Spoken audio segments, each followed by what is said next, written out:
Hola a todos. Este es el canal de la enciclopedia.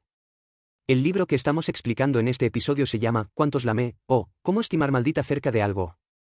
Es especial porque si normalmente escuchas libros mientras caminas o juegas, entonces escucha este libro. Tal vez necesites encontrar un lugar tranquilo. Lugar, cálmate y escucha despacio. No es que las frases de este libro sean profundas, es porque no habla de principios, ni cuenta historias, ni habla de métodos, sino que habla de una forma de pensar en ciencia e ingeniería, que requiere activar tu segundo sistema. Su pensamiento lento se distrae y es posible que no comprenda este libro. En pocas palabras, debe pensar cuando escuche este libro. ¿Cuántos gramos de hojas de té se necesitan para preparar un buen té si se utiliza el puerto de Boston para prepararlo? ¿Cuántas personas en la Tierra están experimentando orgasmos en este mismo momento? ¿Cuánto tiempo tarda un mono en grabar las obras completas de Shakespeare? ¿Qué tipo de patrones de pensamiento descubrió en el proceso de responder estas preguntas? Lo entenderás después de escuchar este programa. Google tiene una famosa pregunta de entrevista cuando entrevista a nuevos empleados. Te pregunta cuántos afinadores de pianos hay en Chicago. Sin utilizar motores de búsqueda ni preguntar a otros, debes decir qué piensas sobre esta pregunta y por qué. ¿Qué pasa con esta pregunta? Porque esta pregunta permite distinguir claramente dos tipos de personas. ¿Cuáles dos tipos de personas? Uno son personas con pensamiento liberal, que son buenos en pensamiento abstracto, admiración e imaginación confusa, y el otro son personas con pensamiento científico, personas que tienen capacidad de razonamiento lógico y son buenas para resolver problemas específicos. El pensamiento de las artes liberales también es nuestro sistema de pensamiento natural. Se basa principalmente en la primera reacción y la intuición de las personas. Un niño describirá y admirará lo que ve, pero el pensamiento científico debe pasar por un duro entrenamiento a largo plazo. No es la forma innata de una persona de pensar. Una empresa como Google, que reúne a los cerebros más inteligentes del mundo, por supuesto necesita personas que hayan recibido una formación a largo plazo, que puedan hacer las cosas bien y que tengan habilidades rigurosas de razonamiento lógico, por lo que esta pregunta es un punto de inflexión. ¿Esta pregunta? Marca qué tipo de pensamiento tienes. La mayoría de las personas suelen sentirse nerviosas cuando reciben esta pregunta: ¿cómo solucionar este problema? Sin ninguna referencia, o te rindes o simplemente dices un número, 1000, 10.000, todo basado en tus propios sentimientos. ¿Cómo ven este problema las personas con pensamiento científico? Intentarán resolverlo y empezarán a reconstruir en sus mentes las condiciones necesarias para resolverlo. Por ejemplo, si quieres saber esta pregunta, primero debes saber cuántas personas hay en Chicago, para poder determinar un rango general. También necesitas saber la proporción de personas que son dueñas de sus propias casas, porque las personas que las casas de alquiler generalmente no compran pianos. También es necesario saber cuál es la proporción de personas que poseen sus propias casas y poseen un piano. Puede ser del 2% o el 5%. Después de todo, el piano es un gran instrumento musical, y ahí no hay mucha gente que pueda permitírselo. Aún así es necesario conocer un piano durante un año. Hay que afinarlo varias veces, tal vez 5 veces al año. En cualquier caso, debería ser mucho menos que las guitarras. También es necesario conocer la proporción de pianos en otras instituciones, como escuelas, bares y restaurantes. Después de todo, los pianos se tocan a menudo en estos lugares. Siempre que se cumplan estas condiciones, se puede obtener un valor exacto mediante cálculos matemáticos. Tenga en cuenta que no importa cuál sea el valor, no importa cuánto se desvíe de la respuesta real, su proceso de pensamiento demuestra su forma de pensar. Si has sido entrenado, no eres alguien que viene a decir tonterías y pescar en aguas turbulentas, y tu desviación solo puede probar si la forma de pensar es rigurosa, y el nivel de rigor se puede obtener a través del entrenamiento, pero las personas que no tienen Google no necesitará esta forma de pensar.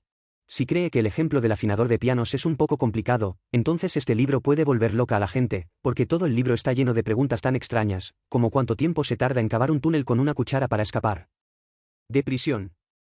¿Cuántas personas en la Tierra están experimentando orgasmos en este mismo momento?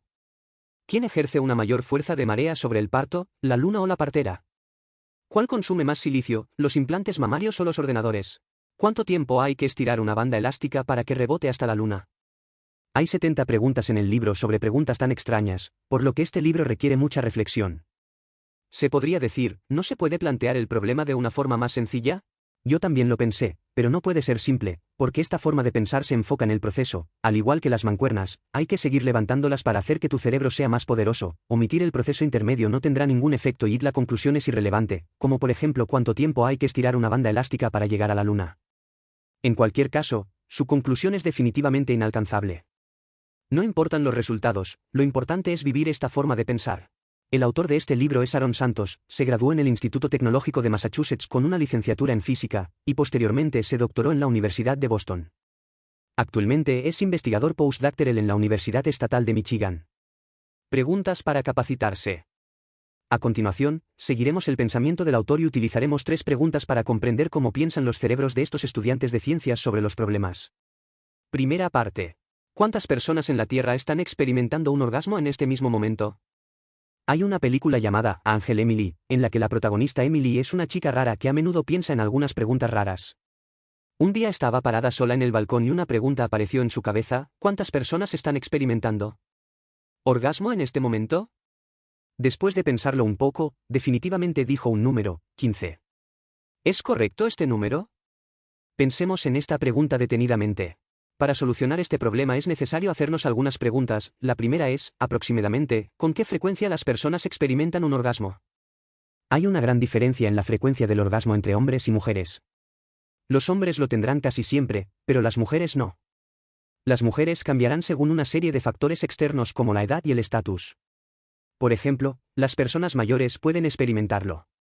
No será muy frecuente, y los más jóvenes serán más frecuentes. Aunque la mayoría de las prostitutas o actores pornográficos no los tienen, fingirán tenerlos. Por lo tanto, hay demasiados factores a considerar, y no hay forma de dar un valor específico, entonces supongamos aproximadamente que esta frecuencia es una vez por semana. Te preguntarás, ¿cómo lo estimaste?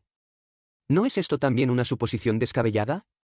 Sí, esto es una suposición, pero es una respuesta adivinada a una subpregunta. Por un lado, la respuesta adivinada aquí puede compensar los errores con las respuestas a otras preguntas. Por ejemplo, si adivinaste demasiado en esta pregunta y adivinaste menos en otra pregunta, compensarán parte del error entre sí. Por otro lado, este valor en realidad no es importante. El valor exacto de estos valores en realidad depende de cuánto lo valores. Por ejemplo, si realmente quieres resolver esta cuestión como si estuvieras haciendo una investigación científica, es posible que tengas que pasar varios años haciendo muchas investigaciones de campo y luego contar muchos números para dar un valor más preciso. ¿Dispuesto a hacer esto? Entonces, un valor aproximado es suficiente para resolver este problema. La clave es que puedes pensar en la existencia de esta condición. Después de algunas conjeturas, se determinó tentativamente que una persona experimentaría un orgasmo una vez a la semana. Ahora todavía nos falta saber cuánto puede durar un orgasmo. Esta pregunta debería ser más o menos la misma para hombres y mujeres. Solo dura unos segundos. ¿Cuántos segundos son apropiados? Simplemente adivina 3 segundos y conviértelo en semanas, que es 5 veces 10 elevado a menos 6 semanas. A continuación, necesitamos saber qué proporción de nuestra vida está ocupada por el tiempo clímax. Si descubrimos esta respuesta, no estamos lejos de la respuesta final. ¿Qué proporción es el tiempo clímax? Con base en las respuestas a las 2 preguntas anteriores, podemos calcular que este valor es 0,0005%. ¿Cómo lo calculaste?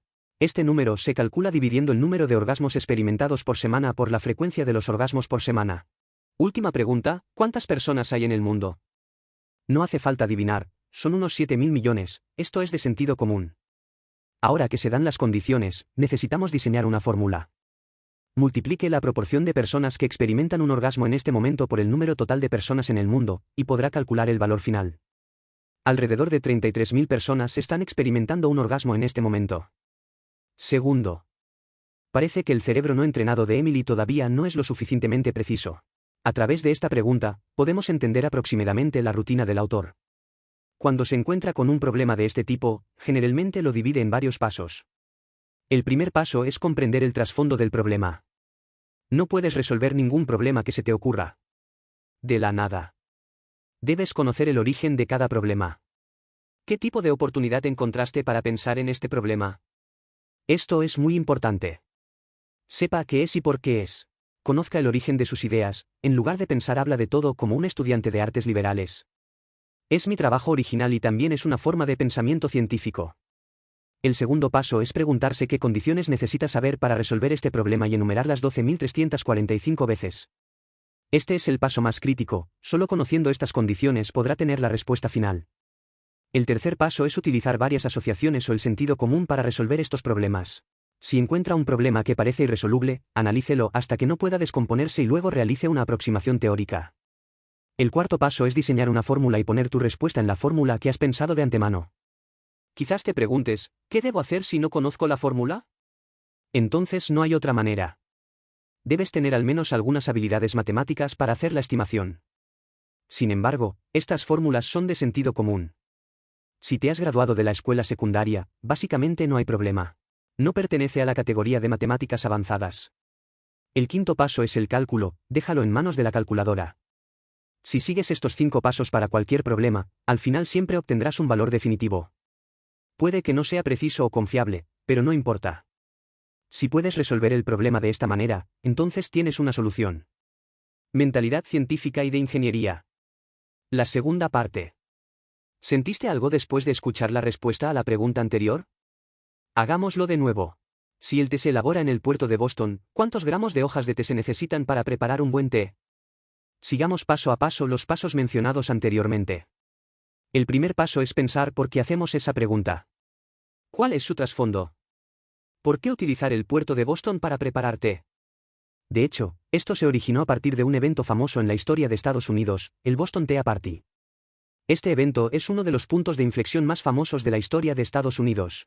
Después de una serie de reacciones, finalmente desencadenó la Revolución Americana y fue la fuente de todos los acontecimientos. Estados Unidos todavía era una colonia británica de América del Norte en ese momento, y el pueblo estadounidense aprendió a beber té de los gobernantes británicos. Como resultado, me enamoré del tan pronto como comencé a usarlo. Es tan adictivo como fumar y no se puede dejar en absoluto. Hay una gran demanda de té cada año. Los británicos pronto vieron su oportunidad y comenzaron a imponer un impuesto de 3 peniques por libra de té. Tan pronto como los estadounidenses se enteraron de que tenían que pagar más impuestos para beber té, comenzaron a realizar manifestaciones en todas partes. Empezaron a aparecer partidos especiales contra el té, específicamente boicoteando el té británico y a todos aquellos que vendían y ayudaban a descargar los barcos británicos. Todos ellos son considerados enemigos del pueblo. El conflicto alcanzó su punto máximo en 1773. En noviembre, 3 barcos atracaron en el puerto de Boston con una pila de té para descargar, pero Estados Unidos se negó a dejarlos ir, diciendo, «Vete, no beberemos tu té». Estos 3 barcos eran para hacer negocios. ¿Cómo podían perder dinero? Simplemente se negaron a partir. Entonces decenas de estadounidenses vestidos como indios subieron a bordo con hachas. Partieron las cajas de madera y abrieron las cajas de madera en medio del aplauso de todos. Más de 300 las cajas de té de los 3 barcos fueron arrojadas al mar y, de repente, el puerto de Boston se llenó de aroma. Este fue el Boston Tea Party, que inspiró el espíritu de resistencia del pueblo estadounidense. Este incidente condujo al tiroteo en Lexington y a la guerra de independencia de Estados Unidos. Entonces la pregunta ¿es real la escena fragante que describí antes? Si el puerto de Boston fuera tratado como una taza de té grande, ¿cuántas hojas de té se necesitarían para preparar una buena taza de té? Comencemos el segundo paso. Para solucionar este problema, ¿qué condiciones necesitamos saber? En primer lugar, necesitamos saber qué tan grande es el volumen del puerto de Boston. Solo podemos comprobarlo en el mapa. En el mapa, son unos 200 kilómetros cuadrados. La unidad convertida es 2 por 10 elevado a 12 cuadrados. Centímetros. ¿Qué profundidad tiene el puerto de Boston? La profundidad varía de un lugar a otro, un valor promedio es de unos 15 metros, que son 1500 centímetros. Multiplicando los dos valores, podemos calcular que el volumen del puerto es 3 por 10 elevado a 15 centímetros cúbicos. También necesito saber el volumen de una taza de té. El volumen de una taza de té normal de unos 300 gramos es de casi 300 centímetros cúbicos. Por último, necesitas saber cuánto pesa una bolsita de té. Esto es sencillo, está escrito en la bolsita de té. Una bolsita pesa aproximadamente 1,5 gramos. El tercer paso es diseñar una fórmula, dividir el peso de un bolsita de té por el volumen de agua necesaria para preparar un bolsita de té. Puedes calcular el volumen de agua utilizado para preparar cada gramo de té y finalmente multiplicar este resultado de Boston con base en el volumen del puerto. Podemos calcular que el valor final es aproximadamente 1.5 veces 10-13 gramos cúbicos, lo que se traduce en 10 millones de toneladas de té. ¿Cuánto pesan 10 millones de toneladas? La bomba de hidrógeno que China probó fue de 3 millones de toneladas. Si la bomba de hidrógeno estuviera llena de té, se necesitarían 3 bombas de hidrógeno para explotar en el puerto de Boston para crear una escena llena de fragancia. Pensándolo bien, la escena fue bastante espectacular. Verás, a través de sencillos pasos, ¿hemos resuelto otro problema aparentemente imposible? Con esta forma de pensar podemos resolver casi todos los problemas. Esta es la magia del pensamiento de la ciencia y la ingeniería, al igual que la recomendación escrita en la portada de este libro, el mundo es tan grande que hay que poder calcular. Comprender esta forma de pensar es clave para convertirse en una persona inteligente y debería poder aprobar al menos la primera ronda de entrevistas en Google. Ahora golpeemos mientras la plancha está caliente y tomemos otro plato. Spider-Man, debes saber que el Spider-Man interpretado en la película es omnipotente, puede reverberar entre los edificios a través de los filamentos que escupe. Entonces la pregunta es, ¿de dónde saca tantos filamentos? Parece que su cuerpo mutado está produciendo constantemente. Si tiene que depender de la seda que escupe para saltar muy alto, entonces no es como Superman y puede volar. Parece seguir la ley básica de conservación de energía. Sí, aquí. Surge la pregunta. Ahora supongamos que quiere convertir los alimentos que come todos los días en seda de araña. ¿Cuánta comida necesita comer todos los días? Seguimos utilizando las ideas anteriores para resolver este problema. ¿Qué condiciones es necesario conocer para resolver este problema? En primer lugar, necesitamos saber la longitud de la seda rociada por Spider-Man. En la película, la longitud de una seda de araña es de unos 20 metros. En segundo lugar, necesitamos saber cuántas telarañas rocía al día. Si para cada telarañas necesita rociar 20 metros de seda de araña, entonces necesita escupir 80 telarañas por cada milla que avanza. También necesitamos saber las telarañas que rocía. ¿Qué grosor tiene una pieza? En la película se inspecciona visualmente que su tela es mucho más gruesa que la de una araña real, alrededor de 1 centímetro. Finalmente, necesitamos saber cuál es la densidad de la seda de araña. Podemos saberlo claramente por buscando en línea la densidad de la web es de 1,3 gramos por centímetro cúbico. Las condiciones son suficientes. Diseñemos una fórmula a continuación. Multiplique el valor cuadrado del grosor de la tela de araña por la longitud de la tela de araña arrojada cada vez para obtener el volumen de la seda de araña arrojada cada vez. Multiplique este volumen por la densidad de la tela de araña. Podemos calcular el volumen de cada tela de araña.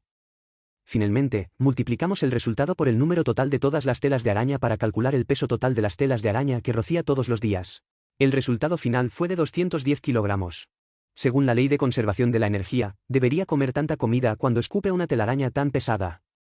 En otras palabras, Spider-Man necesita comer 210 kilogramos de comida cada día. Si una pizza de 10 pulgadas pesa 210 gramos, entonces tiene que comer uno.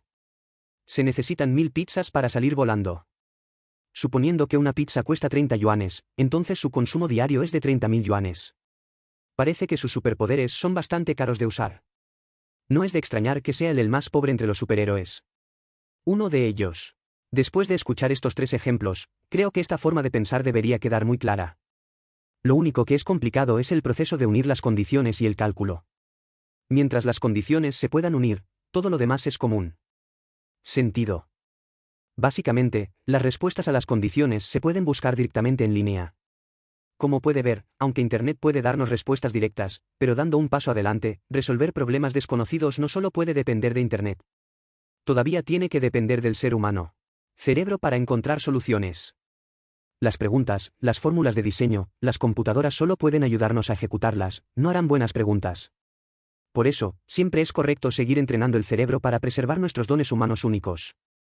Solo di 3 ejemplos arriba, pero hay 70 ejemplos en este libro. Las preguntas formuladas por el autor son todas muy interesantes. Guardaré el proceso de razonamiento a continuación. Echemos un vistazo rápido a las respuestas a estas preguntas y a nuestra primera intuición. ¿Cuál es la diferencia entre las respuestas? De esta manera, podemos comprender de manera más intuitiva la diferencia entre el pensamiento científico y de ingeniería y el pensamiento intuitivo. La pregunta es, ¿cuánto tiempo le toma a un mono grabar las obras completas de Shakespeare? ¿De dónde viene este problema? Este es un ejemplo que puso Thomas Huxley, el pionero de la teoría de la evolución, cuando defendió la teoría de la evolución en el siglo XIX. Dijo que mientras el tiempo lo permita, la evolución es aleatoria, la integración de cosas y cosas, e incluso todas las cosas necesarias para la reproducción humana. Las condiciones pueden generarse aleatoriamente, como un mono escribiendo al azar frente a una máquina de escribir. Mientras el tiempo lo permita, siempre registrará las obras completas de Shakespeare. Entonces nuestra pregunta es, si un mono realmente está escribiendo al azar frente a una máquina de escribir, ¿cuánto tiempo tardará en terminar de grabar? Usas tu intuición para pensar que este número debe ser muy grande. ¿Qué tan gruesas son las obras completas de Shakespeare? Tiene 37 obras en su vida, cada una de las cuales tiene 80 páginas. ¿Cuánto tiempo toca un mono al azar? El número calculado final es aproximadamente 4 elevado a 6 millones de días. Este número es tan grande que si comenzaras desde 1, tendrías que escribir 5.000 páginas para terminar todos los números. Me pregunto si Huxley ha calculado este número. La tercera parte. Veamos otra pregunta, ¿cuánto tiempo te llevaría leer todos los libros de una biblioteca? Por ejemplo, en la Biblioteca del Congreso en Washington, DC hay tantos libros como 1,2 veces 10 elevado a 8. Suponiendo que una persona lea 2 libros al día, le tomará 160.000 años, que es exactamente el tiempo de la humanidad. Existencia en la Tierra. Parece que si una persona no puede terminar de leer ni siquiera un rincón de la biblioteca de Washington durante su vida, es la decisión correcta consultar los libros según sus propias necesidades. Veamos otra pregunta: ¿cuál consume más silicio, el aumento de senos o construir una computadora? Intuitivamente, puede ser que se construyan más ordenadores, ¿verdad? Ahora casi todo el mundo no puede vivir sin ordenadores, pero la cifra final es que cada año se consumen 500.000 kilogramos de silicio en la fabricación de ordenadores, pero cada año se consume 1 millón de kilogramos de silicio en el aumento de pechos para mujeres. Parece que el mayor consumidor de silicio es la mujer. Veamos otra cuestión: ¿cuál genera más calor, una hamburguesa o una bomba atómica? Dirás que no es ninguna tontería, debe ser una bomba atómica, perdón, si el resultado final del cálculo es solo desde el punto de vista de la energía contenida en las hamburguesas vendidas por McDonald's en un año es igual a la energía contenida en 70 bombas atómicas. Verás, los resultados calculados siempre están lejos de las respuestas que obtenemos de nuestra primera intuición. Un escritor dijo una vez esto sobre la diferencia entre el pensamiento científico y el pensamiento de artes liberales. Dijo que estamos haciendo un gran cambio del pensamiento de las artes liberales al pensamiento científico. ¿Cómo es el pensamiento de las artes liberales? Dijo que los comentarios de los literatos sobre las cosas son todos exclamativos, a veces elogian, a veces desprecian, a veces están tristes y enojados, a veces apelan, pero después de todo, todos expresan una cosa, ¿y qué? Este tipo de juicio forma gradualmente los valores de una persona. Sin embargo, los estudiantes de ciencias tratan las cosas con la búsqueda de la verdad. No se limitan a hablar del bien y del mal, de la belleza y la fealdad, sino que les gusta hablar de los pros y los contras, y toman decisiones favorables sobre la base de sopesar los pros y los contras. Piensan que no hay muchas cosas en el mundo que mejoren la situación de al menos una persona sin empeorar la situación de nadie. La gran mayoría de las cosas son pros y contras, y los pros y los contras no son infinitos. Sin embargo, el pensamiento de las artes liberales todavía está estancado en la era en la que una pequeña cosa buena es muy feliz. Dicen que el dinero es como la suciedad y los amigos. Valen mucho. Hija, aunque dice que la vida no tiene precio, por otro lado, el amor es aún más caro. He hecho análisis de pros y contras, el pensamiento científico requiere compromiso, pero a los literatos siempre les encanta ignorar el drama, siempre les gusta haz lo que sea necesario, como el tipo de trama que pone todo en juego. Verá, desde esta perspectiva, hay una gran diferencia entre el pensamiento de las artes liberales y el pensamiento científico. Van Weygand aboga por que pasemos de las artes liberales a la ciencia. Pero también hay quienes defienden que pasemos de la ciencia a las artes liberales. Por ejemplo, hay un libro llamado A Whole New Mind, cuyo autor, Daniel Pink, defiende que el futuro es una era del arte.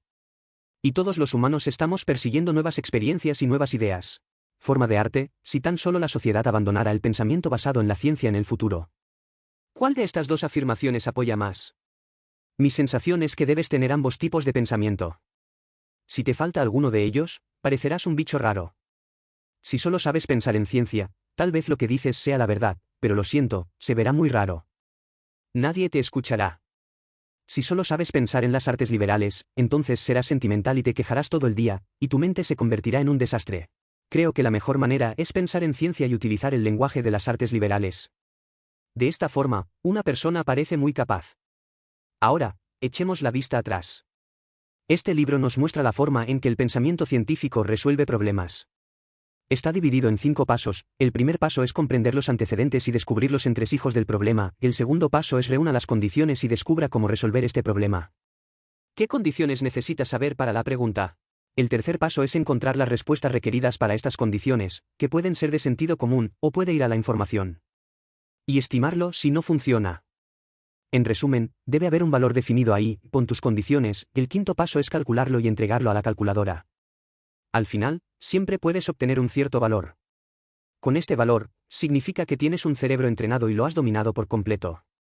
Forma de pensar en ciencia e ingeniería. Este es el final de este programa. ¿Cuáles son sus diferentes opiniones al respecto? Bienvenido a dejar un mensaje para discutir con todos. Oye, si te gusta nuestro canal, suscríbete. Jaja, ¿recuerda que te gusta?